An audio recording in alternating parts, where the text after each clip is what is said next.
Today I'm going to show you guys how to make results for your website, just a raw video. It's just proof that it doesn't have to be professional or long, just good enough. First, you're going to need a template. I can send you guys mine if you don't have one. So I made this one. So that's exactly this.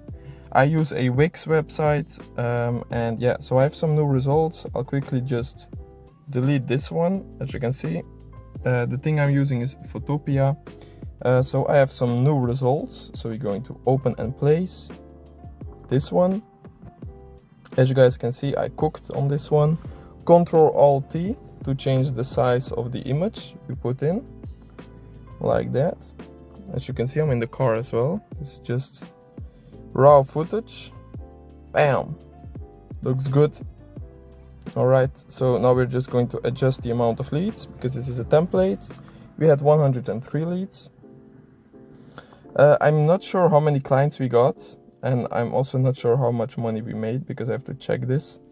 Because I don't want to lie, like some people do. I really put the real results, so I'm not going to change this yet, because I'm not sure how many clients we really closed out of those 103 leads. But that's it. So then we just do this. Go to File, Export as JPG.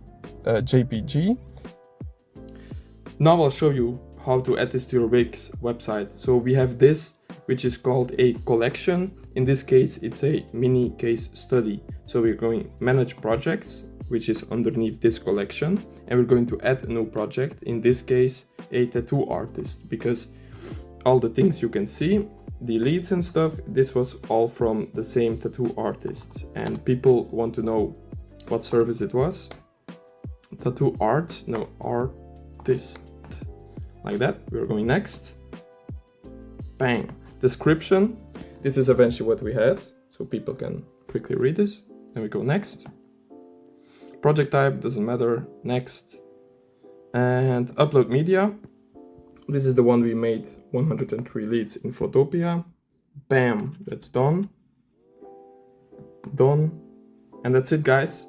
It's done. So now if you go to the website or just manage collections, you can see it's now there. So we have 7 projects, which is 7 mini case studies. And this is the order. So this is the last one we had. And yeah, no, it's actually at the front now. So it came here, as you can see, and people can now see the case study. All right, so for the final result, you have to go to mini case studies. And as you can see, a very nice summary of all the case studies. Here at the bottom, we have a very short overview. So this is from a car tour, then the qualified leads, the overall cost per lead, and all those things. This is the new one we just made in Photopea, as you can see. Very great, looks professional, and it's just very good with the colors of my brand. That's why I made it red. Yeah,